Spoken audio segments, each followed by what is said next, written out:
بسم الله الرحمن الرحيم الحمد لله كما هو أهله اللهم صل على محمد وآل محمد اللهم عجل لوليك الفرج. Assalamu alaikum wa rahmatullahi wa barakatuh. Le Mahdi est-il né ou pas? Le Mahdi existe-t-il actuellement ou viendra-t-il à la fin du monde? Cette question est une question polémique soulevée par les sunnites pour essayer de remettre en cause l'idée du Mahdi. Deuxièmement, l'imam al-Mahdi est-il la descendance de l'imam al-Hussein ou de l'imam al-Hassan? Une autre polémique soulevée par les sunnites aussi, qu'on verra qu'elle n'a aucun sens, aucune réalité. Et avant de commencer, nous allons essayer de voir que nos parents qui étaient au Fouta et au Manding croyaient déjà que le Mahdi est né et qu'il réapparaîtra. On dit en polar al-Imam Mahdi feeñay. On ne dit pas au Djibinoïte. C'est très différent. On dit qu'il apparaîtra. Et qu'est-ce qui va apparaître? C'est quelque chose qui est caché. Et dans les conceptions chiites, il y a ce qu'on appelle al-Ghaiba, l'occultation du Mahdi. Donc les vieux du Fouta, comme les vieux du Manding, connaissaient que le Mahdi existe. Ça c'est un, très important. Qu'il est né, très important, mais qu'il est caché en occultation, très important, et qu'il réapparaîtra. Toutes ces quatre conceptions ne sont que des conceptions chiites qui montrent que nos parents avaient la connexion avec le monde chiite, malgré que ce n'était pas officialisé à travers des livres comme on le voit actuellement. Fin de la parenthèse. Le Mahdi est-il né ou pas? Nous allons essayer de voir qu'à travers des versets du Saint-Coran, nier l'existence, nier la naissance du Mahdi, c'est démentir plein de versets et de hadiths du prophète Muhammad sallallahu alayhi wa sallam. Et nous verrons que les sunnites, dans leurs livres, il y a plein de savants qui reconnaissent qu'il est né, mais malheureusement les sunnites ne vous le disent pas. Commençons par le Saint-Coran, la sourate Al-Imran, au verset 33 et au verset 34. Bismillahirrahmanirrahim. Inna Allah astafa Adam wa Nuhan wa ala Ibrahim wa ala Imran ala al-alamin. Dieu dit que moi, Allah, j'ai choisi Adam pour être mon ambassadeur envers vous. J'ai choisi Noé comme étant un deuxième ambassadeur qui est officiel envers moi et vous. Et après, wa ala Ibrahim, j'ai choisi la famille de Ibrahim, wa ala Imran et la famille de Imran. Et qu'est-ce qu'il dit? Ce sont des familles qu'il a choisies. Ces familles, c'est une histoire de famille qui est très importante. Et il dit, dans le verset 34, Zurriyatan ba'duha min ba'din. Il dit, cette personne que je vais choisir, c'est de père en fils, c'est de descendance après descendance. Il n'y aura pas d'interruption. Il dit, cette personne que j'ai choisie pour être mes élus sur la terre, comme j'ai dit, Ja'ilun fil ardi khalifa, je mettrai des califes sur la terre. Ja'ilu kalinas imaman, je te mettrai comme imam. Ce n'est pas que quand ça va passer un imam, il y aura un vide et il y aura personne. À chaque seconde, à chaque intervalle, il doit y avoir quelqu'un, soit un prophète ou un calife du prophète, mais issu toujours de cette famille-là, et de façon ininterrompue. Et quand on dit maintenant que, à notre époque, le prophète, il est venu, il a laissé les 12 califes, mais 11 sont venus et le 12e n'est pas venu, on aura coupé ce qu'on appelle ce verset qui dit que Zurriyatan ba'duha min ba'din. Pourquoi?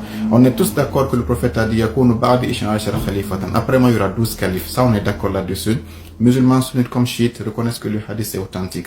Mais on dit que 11 sont venus, le 11e est décédé, il n'a pas donné naissance au 12e. Là, il y a problème. Car Zurriyatan ba'da min ba'din ne s'applique plus. Ça veut dire que le Mahdi, même s'il viendra par après, comme le disent les sunnites, il sera descendant de qui? Il ne sera pas descendant d'un imam qui l'a précédé.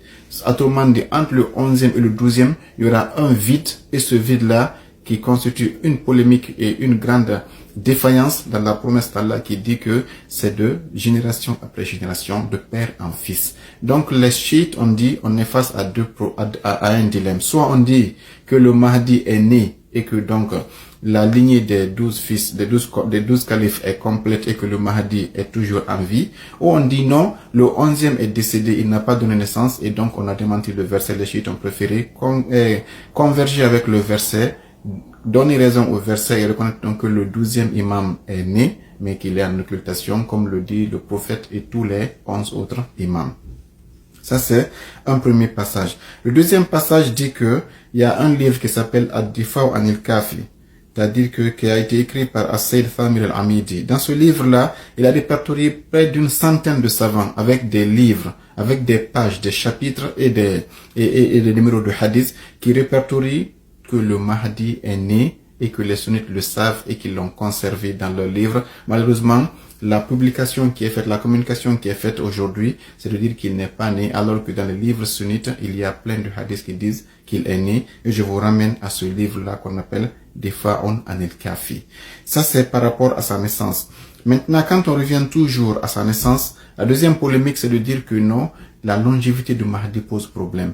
S'il est né, pourquoi est-ce qu'on peut accepter qu'une personne puisse vivre, parce qu'il est né en l'an 255 de l'Hégire, 255 de l'Hégire, on est en 1445, c'est à peu près 1100 ou 1200 ans, environ 1200 années actuellement. On va dire une personne ne peut pas vivre pendant plus de 1000 ans dans notre époque actuelle.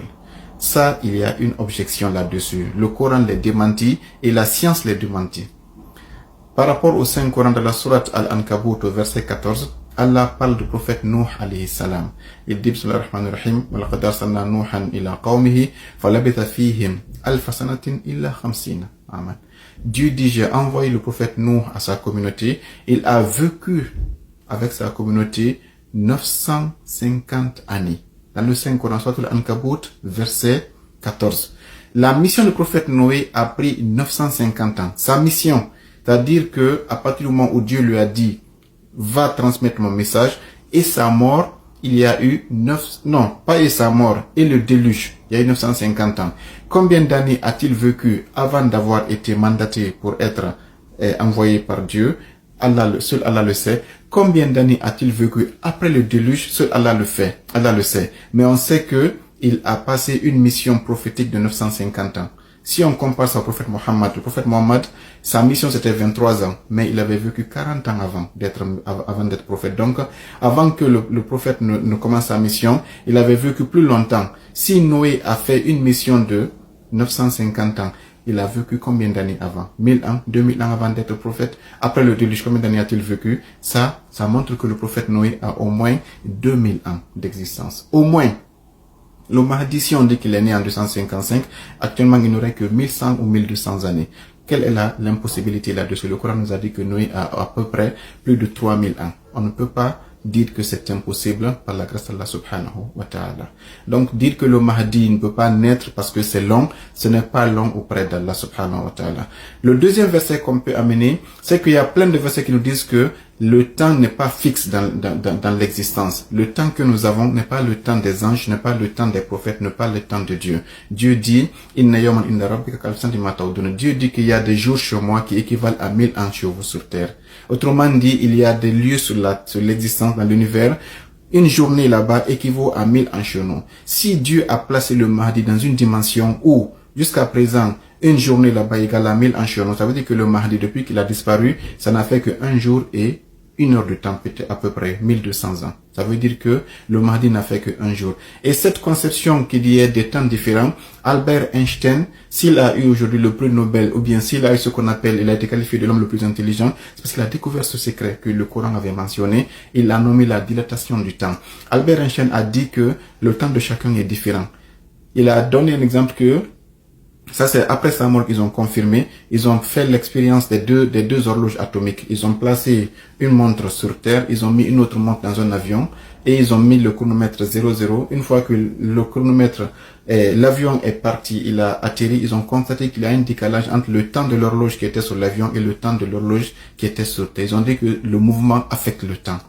Et ils ont allé très loin pour dire que s'il y a deux jumeaux, le parabole des deux jumeaux, deux personnes sont nées aujourd'hui en même temps, il y a un qui prend une fusée, il va dans l'espace, il voyage la sur la lumière, il fait là-bas 1 heure, quand il reviendra, il verra que son jumeau sur Terre a vieilli de 20 ans. Autrement dit, 1 heure dans l'espace égale à 20 ans sur Terre. Ça, c'est selon des calculs scientifiques qui est prouvé aujourd'hui. Pour nous dire que ce n'est pas impossible que Dieu place le prophète Isa, Cheikh Khadr, le prophète, l'imam Mahdi, dans des dimensions où le temps ne file pas aussi vite que dans le nôtre. Autrement dit, ils sont dans une espèce de dimension où ils vivent sans vieillir, avec un rythme qu'Allah a décrété. Il a dit qu'il y a un jour qui est égal à 1000 ans, un jour égal à 5000 ans, ça dépend de ce que Dieu va vouloir. Donc dire que le Mahdi ne peut pas naître car ça fait 1000 ans qu'il est là, c'est trop. Le prophète Nuh a transmis la mission pendant 950 ans et ce n'est pas en contradiction ni avec les versets de Saint-Coran ni avec la science aujourd'hui.